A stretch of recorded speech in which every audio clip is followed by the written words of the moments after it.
I want to encourage somebody out there who's thinking about quitting and giving up, somebody who has been praying for years for things to turn around. You're thinking about quitting, you're thinking about giving up, you are caving in. This is for you. I'm in a fight for my life. I'm in a fight to be a man. I'm in a fight to be a father. I'm in a fight to be a mama. Some of me wants to quit it and walk away. I'm in a fight. Give me somebody in here. Don't give up. Don't give up. Stay in it. Stay focused. You need to change your mind because some of you are thinking about giving up because you're in a season of failure. But just because you failed doesn't mean that God doesn't have a bright future in store for you. It is always too soon to quit.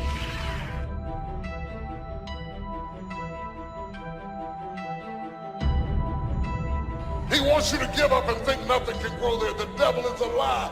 The darkness is not real.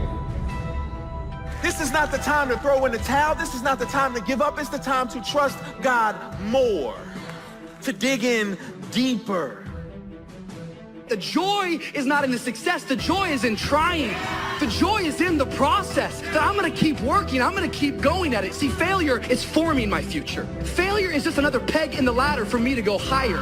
I don't want to just know how to make it work. I want to know why it doesn't work. And the only way I can find that out is I got to fall on my face. But guess what? The righteous man falls 7 times, but he gets back up.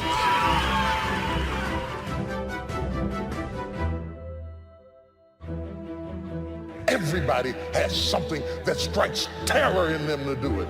Whatever you got hurt at, whatever you got damaged in, it's the thing that you struggle to do. Those strongholds come against you every time you try to move outside of your little prison. And people think you are angry, but the anger is the fruit. The root is the fear. Most angry people are scared. Pull it by the root. Strongholds, casting down imaginations, envisioning self-destruction, the enemy terrorizing you with what he might do.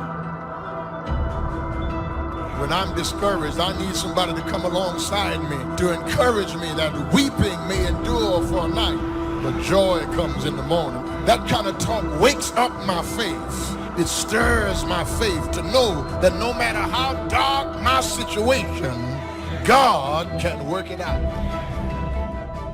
I'm telling you, it's possible to be weak. It's possible to feel overwhelmed, outnumbered, out-resourced. It's possible to feel discouraged. It's possible to be going through something that you've never gone through. And if you were to be honest, would say, I am weak this day, yet I'm still anointed king.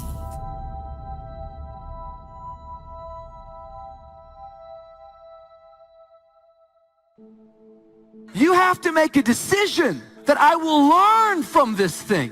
I've resolved in my spirit that every experience is my education. So the good experiences and the bad experiences, I'm going to learn from that, and I'm going to discover the opportunity for me to grow and for me to get better. I'm telling you, I've already made up my mind that I know I will fall down. I know that I will stumble, but I already see myself getting back up. Therefore, I'm never down. I'm either up or getting back up. I'm going to learn.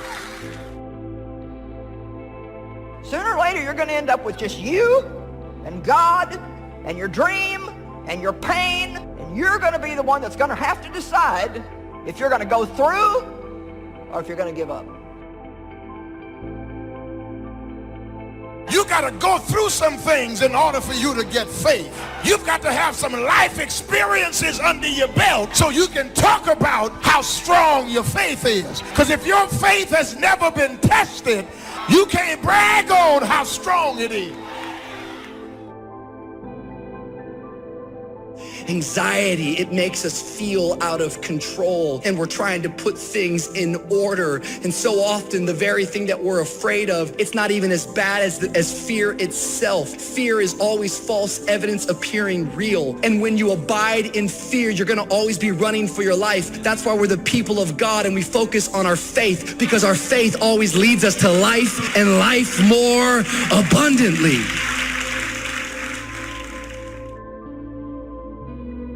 Somebody needs to know today you're going to make it. Somebody needs to know today you're doing all right.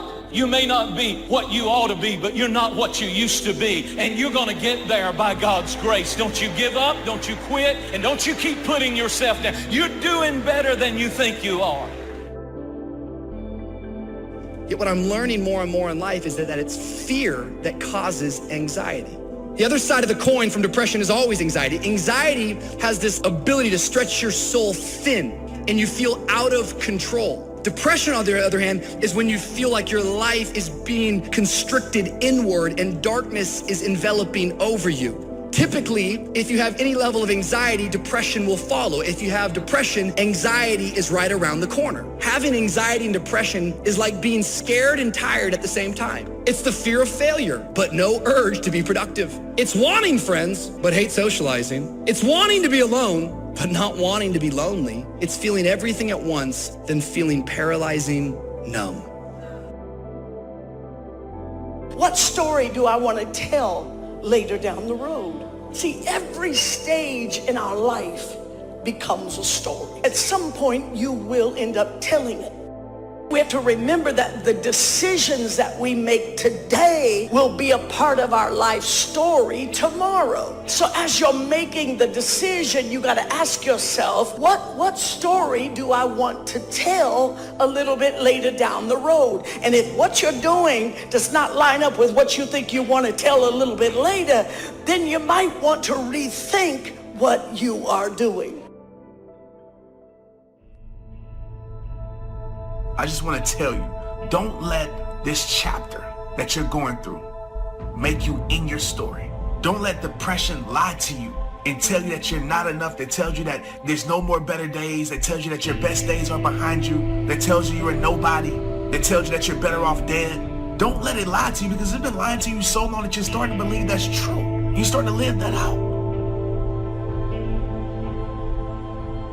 Good intentions are worthless. Worthless, folks. When are you going to fall out of love with good intentions?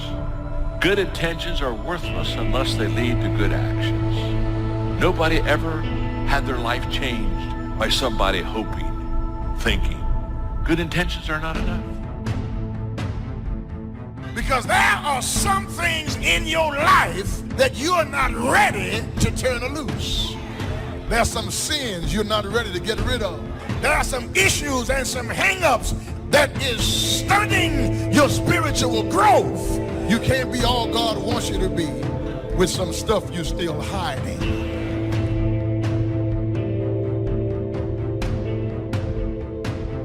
It's time for you to dig up all those seeds of doubt, all those seeds of lies.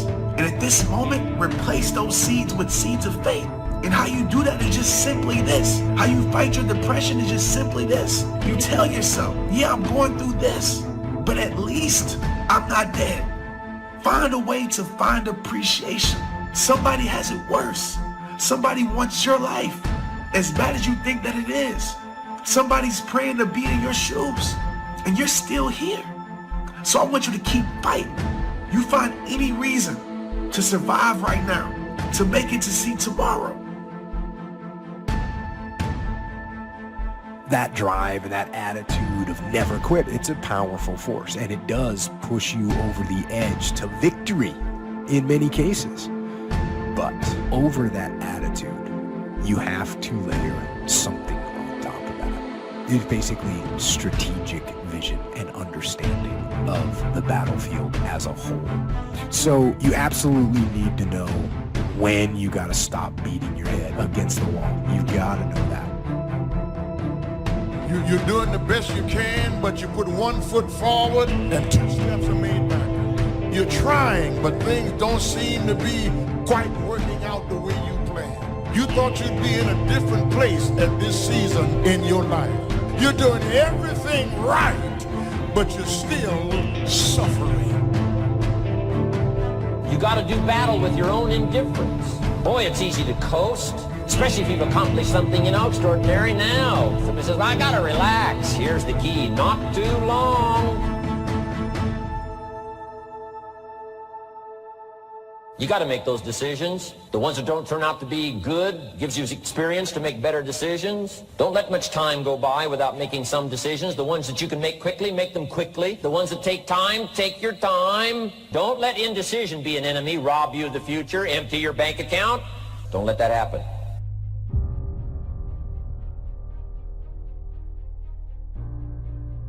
Now, I know that sounds boring, stupid, basic, but it's the truth. The only thing that changes our life long term is when we raise our standards. What does that mean? That sounds so boring and dumb. It means that all of us in life have things we want. We don't get what we want. We get what we have to have. Remember I said earlier, we all get what we tolerate in ourselves and other people. But when you're no longer willing to tolerate something, that's when your life changes. The difference in people is their standards, period. If you want to begin to really enjoy a happy, successful, healthy life, you've got to be willing to go against the tide. You've got to be willing to harness your will and say, in spite of this, I'm in control here. I'm not going to let this get me down. I'm not going to let this destroy me. I'm coming back, and I'll be stronger and better because of it. You have got to make a declaration that this is what you stand for. You're standing up for your dreams. You're standing up for peace of mind. You're standing up for health. You want it, and you're going to go all out to have it. Expect things to get better for you, because they are. See, life is cyclic. You're not, whatever experience you're having right now, it has not come to stay. It has come to pass. Not to stay, just to pass. It's just going through. The biggest challenge is to know what's happening. This is a part of this thing we call life. This too shall pass. And maintaining perspective, putting it in perspective. There's so much knowledge out there, so much information, so many ways to get better. And we make so many mistakes. We're the product of our mistakes. And oftentimes the lesson is sitting there right in front of our face. It's there to be learned, but we miss it, or we don't pay attention to it, or we think we know better until it punches us in the face. And the most important thing to learn is that we have so much to learn. We all do. And we can learn from school and from people and from experience, and we learn from life.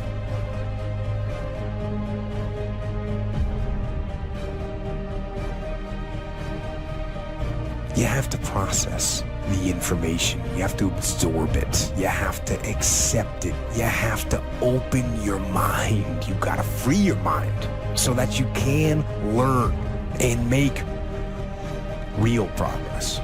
And as far as regrets and things I wish I would have done differently, of course, who wouldn't want to take another go at something and improve on the first try by doing it again? And then why not do it again and again and again? And why not just do it over and over again until you have it perfect? But the fact is, you don't get that chance. You get one shot at this gig right here, life. Hi, welcome back to Mind Control. How much of life do you feel like you control, or how much does life control you?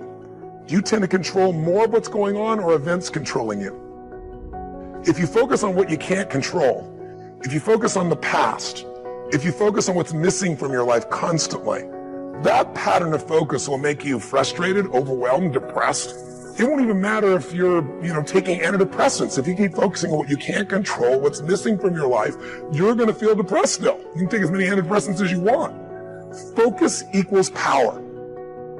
The challenge of life, I have found, is to build a resume that doesn't simply tell a story about what you want to be, but it's a story about who you want to be.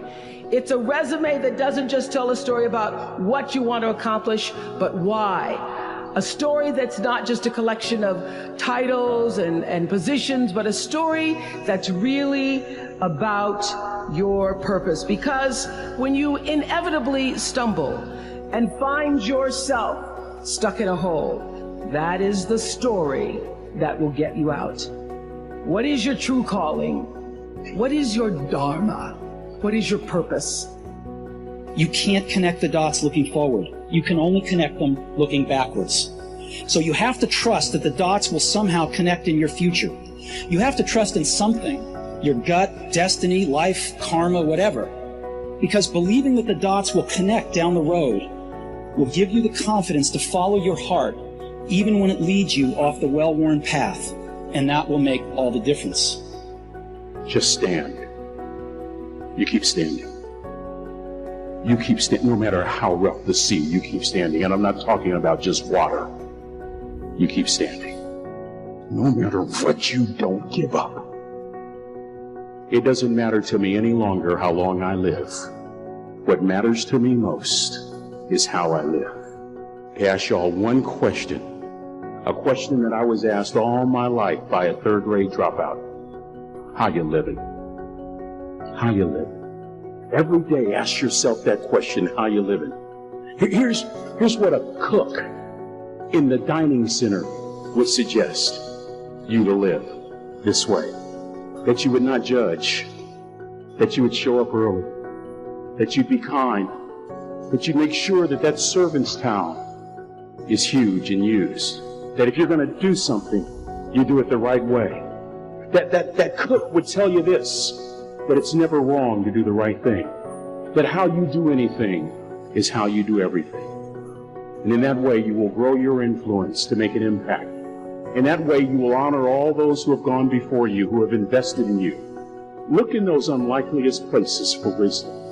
Enhance your life every day by seeking that wisdom and asking yourself every night, how am I living? I don't know how much stayed in, but he ate them, right? But the point being, anything can be done if you break it down small enough. Make sense? So don't let the bigness of a goal overwhelm you. Complaining, crying, whining, griping, a Bible word called murmuring. See, that'll ace your future. Spend 5 minutes complaining and you have wasted 5. And you may have begun what's known as economic cancer of the bone. Surely they will soon haul you off into a financial desert and there let you choke on the dust of your own regret. And not only is it important for you to know it's possible for you to choose your future, but it's necessary that you work on yourself, that you develop yourself. It's necessary that you get the energy drainers out of your life, people who don't want anything, people who are not striving, people who are not challenging themselves, people who aren't growing, people who have stopped dreaming. It's necessary that you align yourself with people and attract people into your business who are hungry, people who are unstoppable and unreasonable, people who are refusing to leave life just as it is and who want more. My mother used to say, birds of a feather flock together. If you run around with losers, you will end up a loser. It's necessary that you get the losers out of your life if you want to live your dream. One person can change the world by giving people hope. So if you want to change the world, start each day with a task completed. Find someone to help you through life. Respect everyone. Know that life is not fair and that you will fail often. But if you take some risks, step up when the times are the toughest, face down the bullies, lift up the downtrodden, and never, ever give up. If you do these things, the next generation and the generations that follow will live in a world far better than the one we have today. And what started here will indeed have changed the world for the better. Let's look at this idea of specificity for a minute. Like a winter home in Hawaii. Very nice. But if I say, I will own a 2-bedroom beachfront villa on the west coast of Maui, Hawaii by June 1st, 2003, Does that sound a little more clear? Yeah. And until you get specific like that, the creative part of your brain won't jump in and decide how to help you get there. And that's why a lot of people never get their dreams, because they don't make them specific enough. You got to get real nitty-gritty. Break it down. How much by when? I want a better relationship with my husband. Well, what does that mean? But if I say I want to spend an hour a week sitting opposite my husband talking about real things that matter, no TV on, eye-to-eye communication, now that we can measure. Did you do it for an hour? Want to have more fun? What does that mean? Well, what if I say I'm going to listen to comedy albums twice a week for a minimum of an hour? You're probably going to have more fun. So make it specific, make it real. Some people say, you know, I want our business to increase. Well, how much by when? I want the reading scores to go up in a school. How much by when? Until you have that, you're not going to make progress. And so many people's dreams never get completed because they're not clear about the specific number of how much by when. I told you earlier in the program, we said we're going to sell 1.5 million books in 1.5 years, and that directed our behavior. Recently, we just said we're going to sell 1 million books in one day. We had 101 bookstores involved in a book signing. I'm going to try to be in the Guinness Book of World Record for the largest book signing ever done. Now, I don't think we sold 1 million books. Maybe we sold a couple 100,000. But by holding that question and trying to figure out how to do it, it moved us toward that goal. Now, maybe it'll take us 2 years to figure out how to sell 1 million books in one day, but it gets the thinking to expand out into that arena. Is this making sense? Okay, so you want to have those goals. Now, the other thing you want to do is break your goals down. Many of you have big goals. End hunger in the world. That's a pretty big goal. You know, have world peace. Achieve a certain level of spiritual oneness with God or life. Big goals. When you first look at it, it's kind of overwhelming. But what if we were to break that down into little steps? It says, okay, I want to go to college and get a PhD. Gosh, I'm only a high school student. But the next step would be finish the math class, get an A in this. Write for a brochure from a college, get a catalog. Pick 1 or 5 colleges that I want to apply to. You know, just keep breaking it down to little steps and then figure out how to get all those steps done and put a date by each step and then start doing the plan. Someone said if you fail to plan, you're planning to fail. Does that make sense?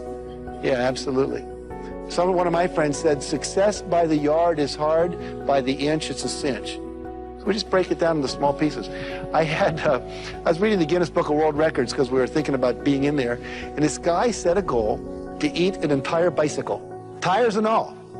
Now, how do you do that, right? Well, it took him 17 days. But what he did is he kept cutting the bicycle up and then melting it down into little swallowable pieces, and he ate them. It's really hard to be truly happy when you're not being yourself. And most of us have no clue who we are. We all have situations that don't look like they're going to work out. We don't see how we can get well, how we can accomplish a dream, how our family will be restored. All the circumstances say it's not going to happen. Thank you so much for watching till the end. Don't forget to share your thoughts in the comments section. Please also like, subscribe, and share this video with your friends and families. Please watch our other motivational videos. Thank you again.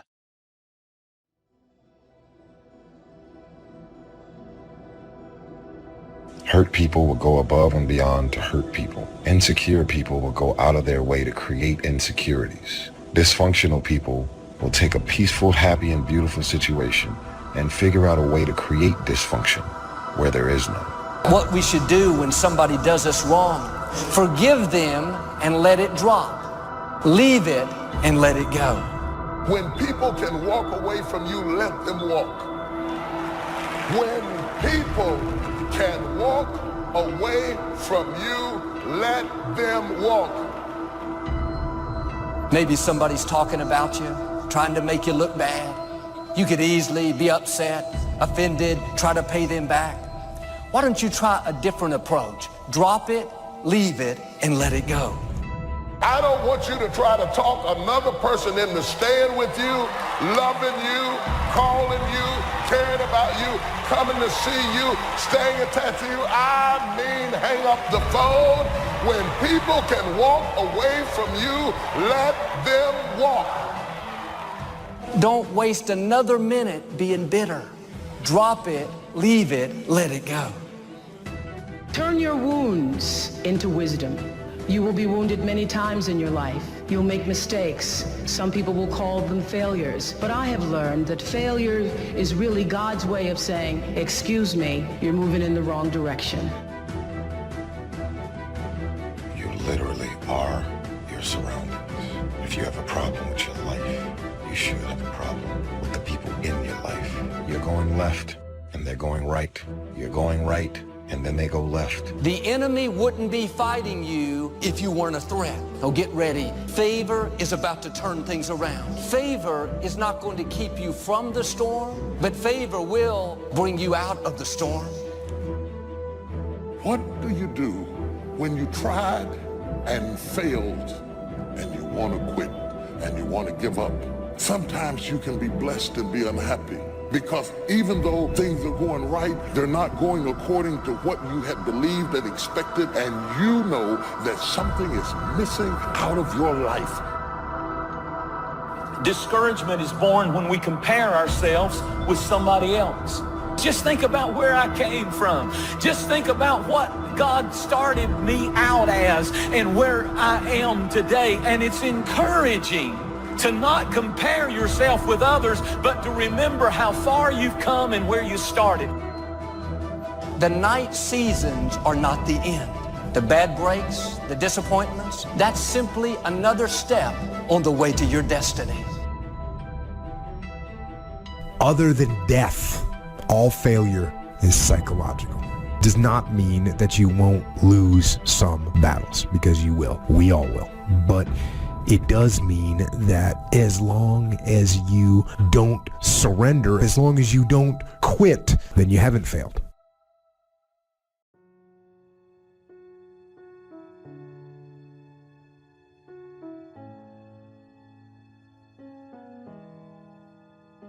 There are moments in our lives that we feel completely alone. We feel as though no one knows what we're going through. It is because of the uniqueness of the challenges that confront you are so unique to you that you feel like I'm up against it all by myself. It's an uphill battle. And along that road, you're not going to see too many friends. You're going to see your shadow most often. See, the thing is, for many people, they've tried the same path you're on, and they failed. As you walk this journey, you're going to see carcasses all over the place of people that didn't quite have it. It's that your success is like a spotlight shining down on their missed opportunities. Success, many will love you for it. The majority will hate you because your success reminds them of where they could have done it, but they came up short, and how they didn't revisit it. The difference between a winner and a loser, the failure's there every single time. It's just the winner gets back up and does it again until it goes his way. So now you're down that path and you're all alone. And generally, that type of circumstance is born because it's not because you don't have anybody to talk to, but can you trust them? Eventually, even the most disciplined amongst us, the corners of your mouth will droop down. Your smile will turn into a frown. Eventually, even if you have to wait till everybody's gone to sleep, a tear will run across the bridge of your nose because you're dealing with stuff that is so deep and so complicated that you feel like you're in it by yourself. But you are not alone in the battle. You're not alone in the struggle, that God has a strategy. And when it's all over, you're going to see that even though you couldn't see him, he was there all the time. I promise you guys, if today you never say good enough, tomorrow you'll always have enough. What I'm saying is the character of who you are. The character defines the success, defines the fame, and it starts right there. Championships aren't won in the theater or the arena. They're won in the thousands of hours in the training room, the labs, and the 5 a.m. runs. When everyone else is sleeping, that's when it's won. The heart of a champion is a light switch that's always on. It doesn't go on and off when someone's watching. It's constant. It begins right now with no one looking, man. And how you hold yourself, how you see yourself. What do you do when no one's watching? If you do it then, I guarantee you, you'll be doing it when everyone's watching.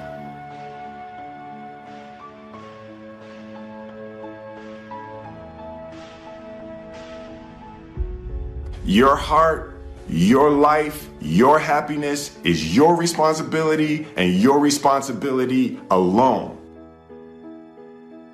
It's not your fault if your partner cheated and ruined your marriage, but it is for damn sure your responsibility to figure out how to take that pain and how to overcome that and build a happy life for yourself. As long as we're pointing the finger and stuck in whose fault something is, you're stuck in suffering. The road to power is in taking responsibility. Take full responsibility for what happens to you. Accepting full responsibility. It's the day you know you've passed from childhood to adulthood. Learn to reap in the fall without apology if you do well, and without complaint if you don't. That's maturity. I used to have that long list of reasons why I wasn't doing well. I blame my negative relatives. They were always putting me down. I blame my cynical neighbors. They're just selfish, looking out for themselves. Won't loan you money? I used to blame the economy. I blame the community. That's a pretty good list for not doing well, isn't it? The road to power is in taking responsibility. Your heart, your life, your happiness is your responsibility and your responsibility alone. Taking responsibility, accepting responsibility is not an admission of guilt. Taking responsibility is a recognition of the power that you seize when you stop blaming people. It's not like you're letting somebody who wronged you off the hook. Taking responsibility is taking your power back. A few months later, I learned very quickly to tear up my list, reasons for not doing well, and I threw it away. And I got me a fresh piece of paper, and I put one word on it: me. There's a Black Heritage spiritual that says it's not my mother nor my father, nor my brother nor my sister, but it's me, oh Lord, standing in the need of prayer. It's not what happens, it's what you do. If anything can go wrong, it will. That's one of Murphy's laws. So here's one of the key questions of the evening. Starting tomorrow, what are you going to do that'll make a change in your life's direction? Now see, if you don't do something starting tomorrow that'll make a difference, guess what? Because the next 5 are going to be like the last 5 unless you, major key, tomorrow, change it all. Or change a little, or change something, or don't change. It's choice time. You can do whatever you want. But it's nice to know any day you wish you can change your whole life. We go through the actions of commitment, but we're not really committed. We're not really connected. We're not really joined because we have no understanding of our responsibility to any relationship. You cannot have true relationship without reciprocity. You cannot get into a relationship to get and not give. You collect anniversaries, you've got a lot of birthdays, but you've never been the person that you could be because the could be is locked up behind commitment, and until you're committed, you'll never get the could be. Wonder what would have happened in school if you'd been committed. Wonder what would have happened in your marriage if you'd have really thrown your whole self. You've always been casual.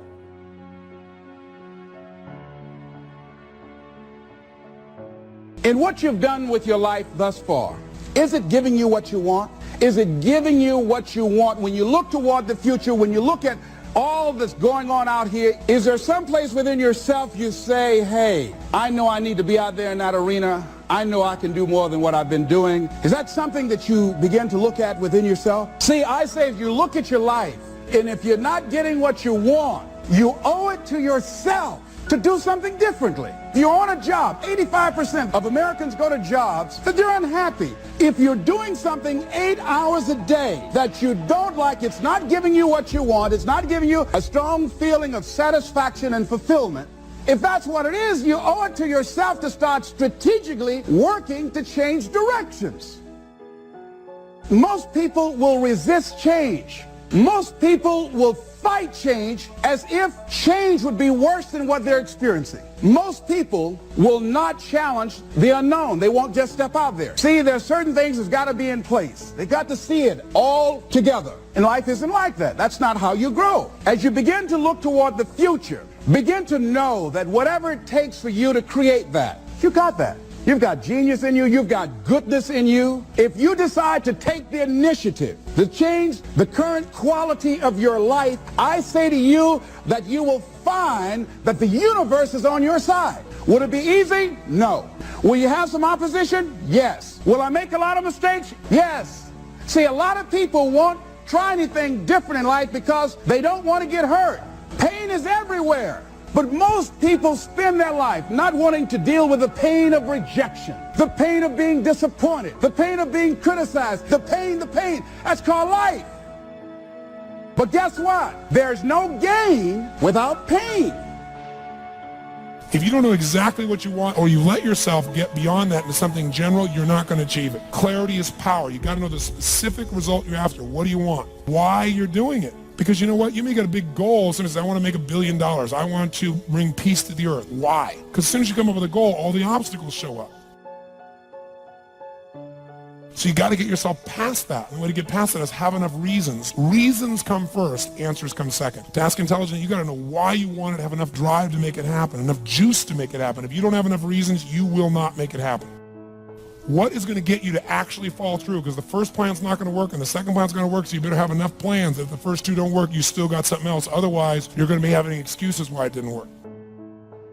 That's a pain. Don't you know that's something? When you know, I was in a seminar once and this lady stood up. If I had my life to live over again, she talked about all of the things that she would do. And you can feel the pain of regret in her voice. She was trying not to experience the pain of defeat, the pain of disappointment, the pain of loss, and she still experienced pain. It was right there. Most people are governed by their habits, their fears, and the opinions of others. A lot of people never try anything differently because they have been convinced by people in their lives that they value that they can't do it. They're living within the context of the opinions that other people have of them, the low expectations. Many people doubt themselves because when they thought about doing something at some critical point in their life, somebody they respected and honored, someone they trusted said, you can't do that. And they accepted that.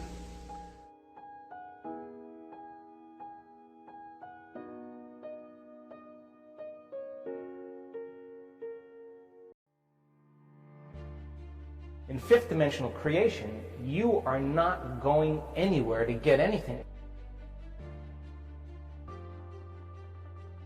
Fifth dimensional creation has nothing to do with going anywhere to get anything. Because if you combine a clear intention, a coherent thought, coherent brainwave pattern, with a coherent heart, moving into that elevated emotion, thoughts are electric and feelings are magnetic. The magnetism of this center becomes the energy. The intention is carried on that energy.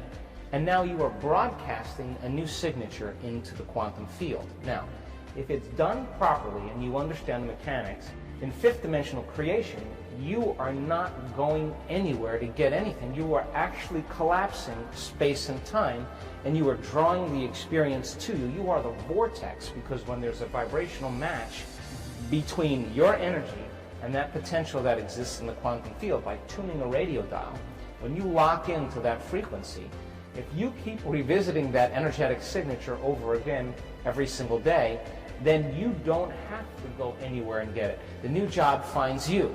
The new house actually finds you. The new relationship finds you because you are the vortex that's drawing the experience to you.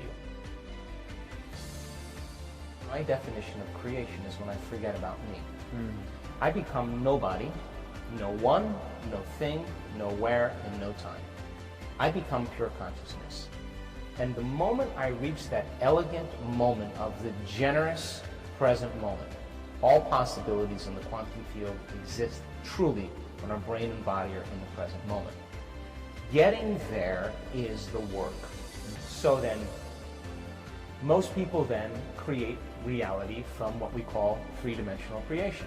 Now, when you teach people how to take their attention off of matter, off of objects, off of a particle, and sense energy and sense space and pay attention to nothing, the moment they begin to open their focus, all of a sudden their brainwaves begin to change from beta to alpha. But not only just alpha, where the imaginary inner world starts to become more real, but very coherent brainwave patterns in alpha. So when you're under stress, you're trying to control that person, that thing, that experience, and your attention is shifting from one thing to the next. Turns out that each one of those things has a neurological network in the brain assigned to it because we've experienced it. So as you try to control all these things and your attention is shifting, you measure the brain. The brain is very incoherent. Why is it important to have coherency?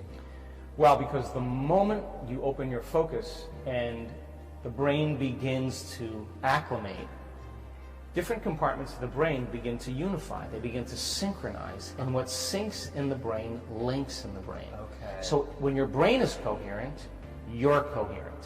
When your brain is incoherent, you are incoherent. The person, the maverick, who's willing to step out into the unknown, that unknown is the perfect place to create from. Because only in the unknown can you create something new. And if you and I can become comfortable in that unknown place, then the best way to predict the future is to create it from that unknown place.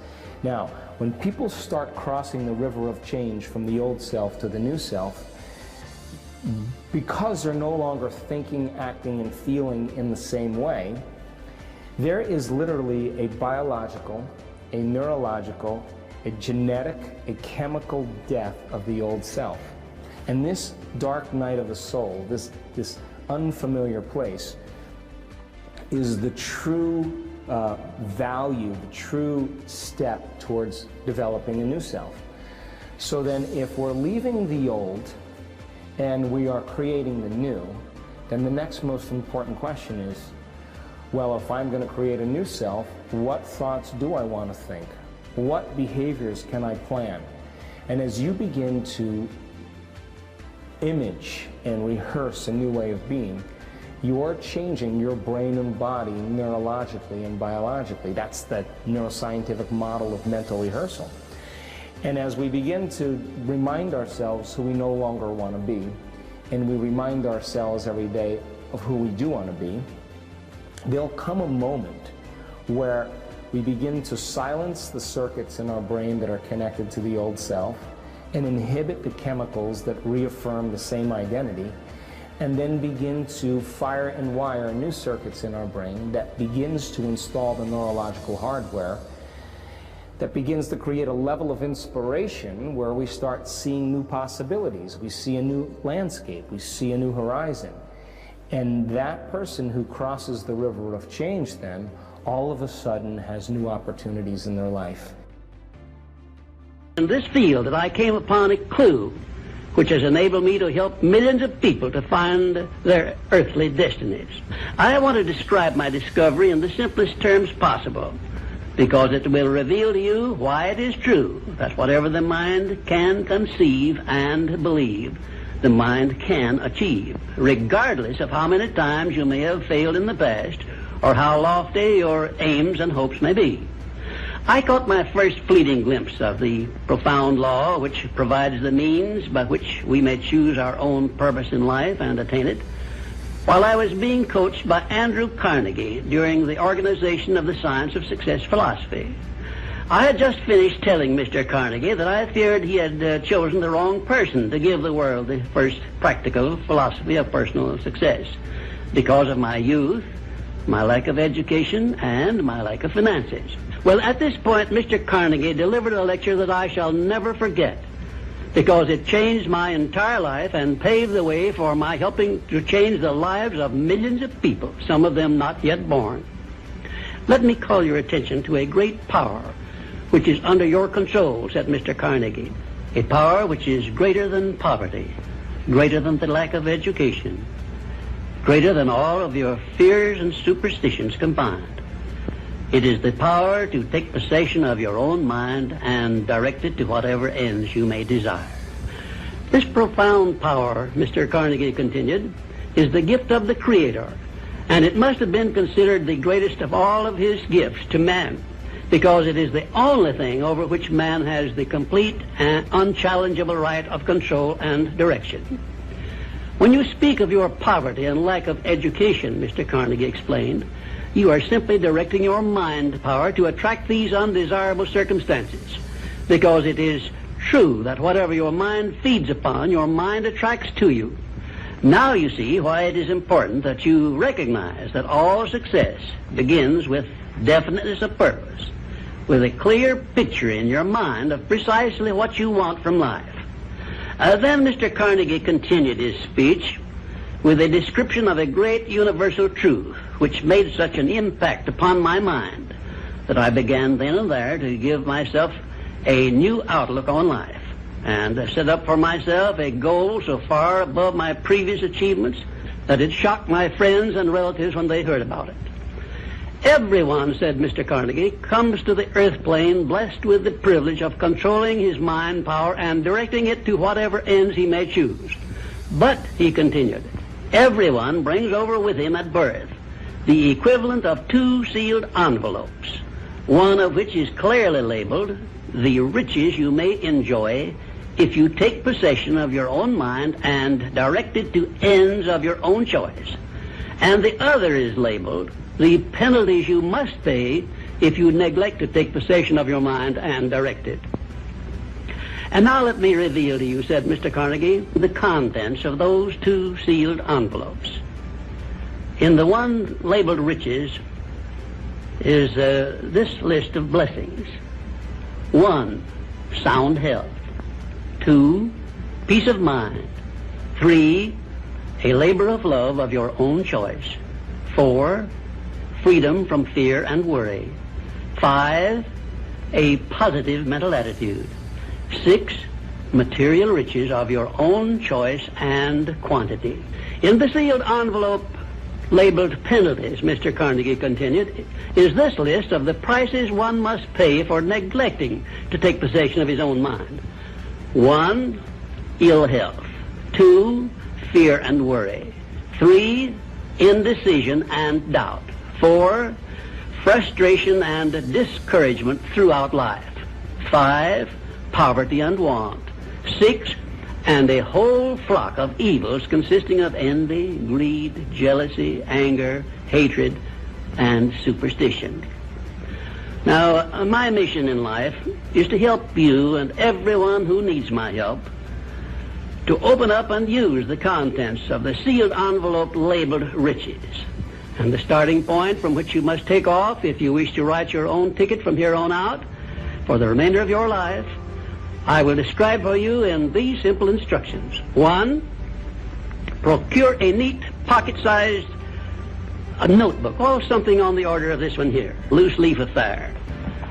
And on page 1, write down a clear description of your major desire in life, the one circumstance or position or thing which you will be willing to accept as your idea of success.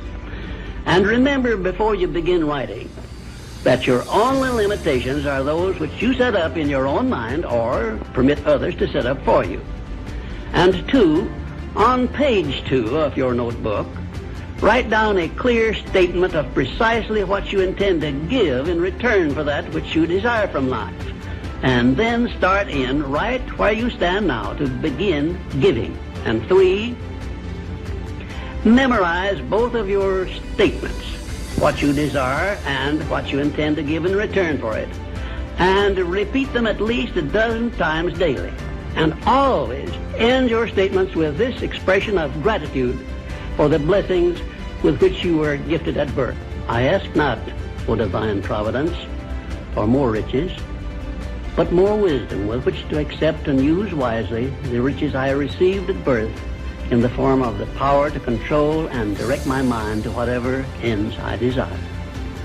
If you are not too successful or self-satisfied to accept and express this profound prayer, if you accept it and express it in the same spirit of humble sincerity in which I pass it on to you, a new and a better world will reveal itself to you. A world in which you will see reflected the circumstances and the things which you yourself have created. And now let me close this, our first visit, with my favorite expression of gratitude. O divine providence, I ask not for more riches, but more wisdom with which to make wiser use of the riches you gave me at birth, consisting in the power to control and direct my own mind to whatever ends I desire.